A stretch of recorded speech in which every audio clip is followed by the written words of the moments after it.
Bonjour.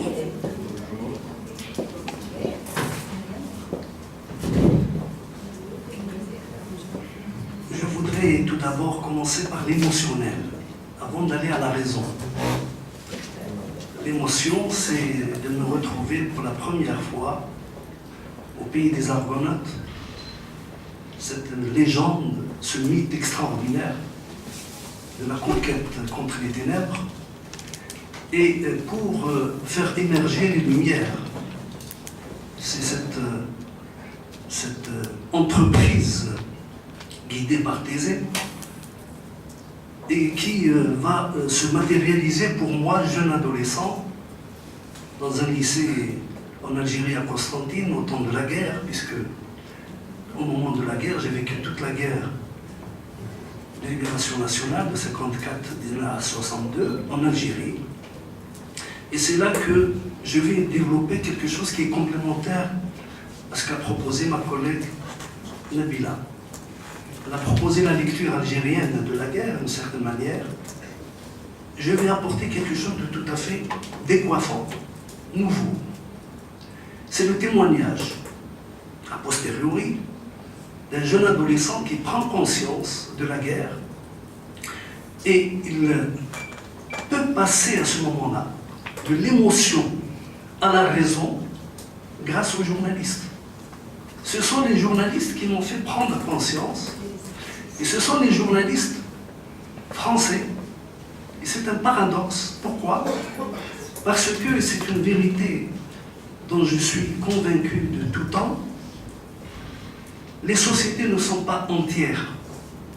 Elles sont fragmentées par des courants d'opinion, par des courants sociaux, par des courants politiques. Il se trouve que pendant la guerre de libération nationale, il y avait en France, chez les intellectuels français, dans le milieu des journalistes français, des reporters, il y avait un courant anticolonialiste très puissant. Et c'est à celui-là que je voudrais rendre hommage en prenant ce que j'ai appelé le dialogue duel. Duel, ce n'est pas dans le sens de la confrontation, c'est le sens de la complémentarité. Deux personnes qui vont parler. Et ils se relaient. Ces deux personnes sont pour moi une sorte, j'emprunte encore un mythe à la région, une sorte de Janus à deux têtes. Un côté, la face de l'argonaute, et de l'autre côté, la face du nomade, le nomade qui est épris de liberté. Les deux personnalités qui sont toujours vivantes, il s'agit de Jean Lacouture, très connu, très grand journaliste et reporter, qui a été un élément marquant dans la lutte anticoloniale, puisque depuis le congrès de Bandung en 1955, il s'est engagé dans la lutte anticoloniale. Et le deuxième, qui est beaucoup plus tardif, plus tonitruant, plus actuel, il s'agit de Jean-François Kahn. Je vais parler de cette expérience. Donc, ce que j'ai à dire, c'est l'hommage aux reporters. Pourquoi je rends un hommage aux reporters? Parce que je suis bouleversé aujourd'hui par l'appellation qu'on accorde à ces gens qui vont couvrir les champs de bataille et qu'on appelle les correspondants de guerre. Je trouve ça horrible. C'est horrible. Reporter, c'est quelque chose de noble. Quelqu'un qui a un métier, qui n'est pas un chien de garde qui court derrière les combattants ou avec eux pour rendre des comptes, mais c'est quelqu'un qui fait un noble métier d'information, essentiellement informatif. Pourquoi donc le reporter? Le reporter, pour moi, correspond à une sorte d'agent actant et acteur médiatique qui se caractérise par trois caractéristiques fondamentales que j'ai appelées les REF. R comme rapidité de l'information, E comme efficacité et F comme fonctionnalité. Dans cette dynamique donc de REF, il s'agit aussi de contextualiser. Je vais parler donc du temps de la guerre de libération nationale, l'autre lecture complémentaire à celle de ma collègue, et Donc c'est la temporalité. Le contexte, c'est la Méditerranée. Cette Méditerranée qui a été un territoire, une territorialité, aussi bien du savoir, de la connaissance, des lumières, du dieu Apollon, mais aussi de la turbulence représentée par Dionysos ou par le dieu Mars, puisque nous sommes dans le pays en question. La Méditerranée est en train de devenir depuis 2 décennies, les 2 dernières décennies, un espace de guerre et de terreur.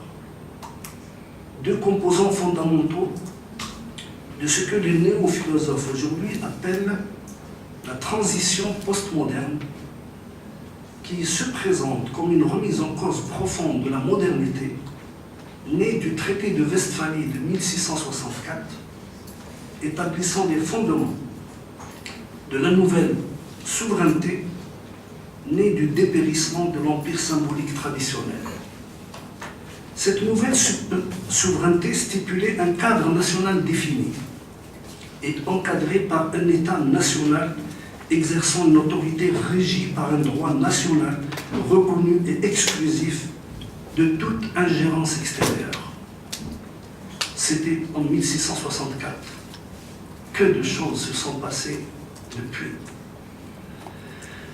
Donc, après ce fameux traité de Westphalie, j'en reviens à cette idée que c'est conformément à cette traditionnelle culture nationalitaire et démocratique, fondée sur un texte fondateur des droits et encadrant des devoirs, qu'auront été encadrées, définies juridiquement certaines dispositions cardinales du droit international naissant, le droit des peuples et des nations à la sécurité sur un territoire défini et reconnu par la communauté internationale naissante. Là aussi, au regard de ce qui se passe aujourd'hui, nous sommes aux antipodes. Voilà que la postmodernité vient de déconstruire avec violence et fracas, et en toute bonne conscience, se réfugiant derrière un nouveau cadre juridique encore en gestation et qui bouleverse totalement les vieux principes directeurs nés du traité de Westphalie. Alors, il ne nous reste plus qu'une solution à nous, disons les enseignants, les journalistes. Il faut rêver. Et j'ai eu la chance hier de rêver, parce que j'ai une collègue ici sur place qui m'a rappelé une rêverie ancienne et dont je me souviens, la rêverie d'un très grand poète français qui est Gérard de Nerval, et je l'en remercie. Je vous propose donc de rêver les yeux ouverts. Imaginez la rencontre d'un argonaute et d'un nomade. Dans la tourmente des guerres qui ponctuent tragiquement notre sinistre quotidienneté. C'est l'histoire des 2 grands reporters qui ont bercé ma tendre jeunesse sur fond d'interculturalité helléno-sémitique. Mais là, il ne s'agit pas de Athènes et Jérusalem. Il s'agit de la Crète et du monde nomade. C'est pourquoi j'ai choisi l'argonaute et le nomade. Donc, une autre variante de la traditionnelle confrontation d'Athènes et de Jérusalem, mais cette fois revue et corrigée comme coopération entre l'intrépides navigateur, chasseur des Lumières que furent les argonautes, et d'infatigables nomades, avides de mirages et assoiffés d'azur. L'argonaute sera donc, pour moi, le célèbre Jean de la Couture, grand reporter de la décolonisation et partant, grand développeur de la mission lumineuse d'exigence des droits des peuples et des nations à disposer d'eux-mêmes. Son univers langagier sera tout entier tendu vers la réalisation d'un champ lexico-sémantique construit sur la préfixation décolonisation, déconstruction, désaliénation. Ce champ lexico-sémantique, Jean Lacouture le fabriqua à partir d'un registre d'état civil, né avec la conférence afro-asiatique de Bandung en 1955, quand il parlera de Nehru, Nasser, Tito, etc. Ces grands noms de la décolonisation. Les référents seront construits à partir des titres d'ouvrages fondamentaux dans lesquels le reporter argonaute se propose de faire connaître les luttes des hommes pour les libérations des peuples opprimés. C'est contre la nuit coloniale que Jean Lacouture va lancer ses écrits et ses pamphlets. Le nomade par transfert n'est autre que cet autre monstre sacré de la communication et des médias en cette période de mutation postmoderne, puisqu'il s'agit, vous l'avez deviné, de Jean-François Kahn, qui vient de mettre fin à sa carrière de journaliste directeur de la célèbre revue Marianne. Comme son honorable prédécesseur, Jean-François Kahn va perpétuer la mission lumineuse des Argonautes, mais sur tout un autre registre. Il entreprendra avec patience, mais néanmoins avec acharnement, la lutte contre les nouveaux empires qui contre-attaquent, pour pasticher un film très connu. Jean-François Kahn renoue avec le mythe libertaire du nomade caravanier qui se donne pour mission de traverser les déserts en prêchant pour les valeurs humanistes menacées d'éradication. Son champ sémantique se construira sur la souche libertaire dérivant un corpus à partir d'une préfixation en co ou en con. Co comme coopération, connaissance, en con comme complémentarité, confraternité.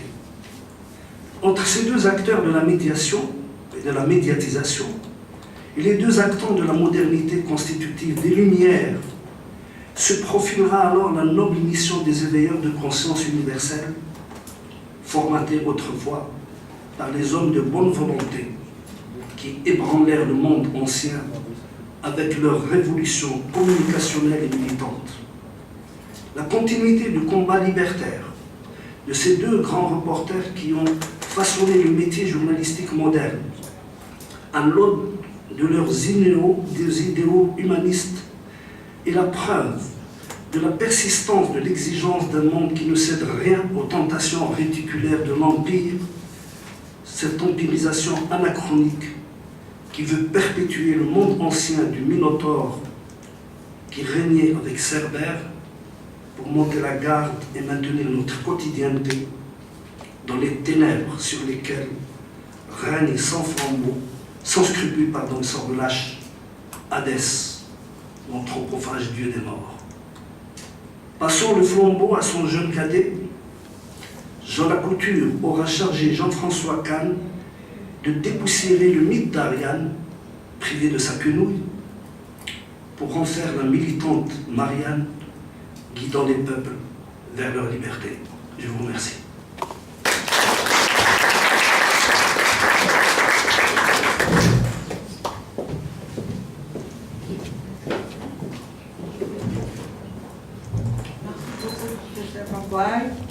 On va continuer avec le professeur Philippe Dumas avec the title Is Optimism the Motto for Humanitarian Scenario of the Future? Please.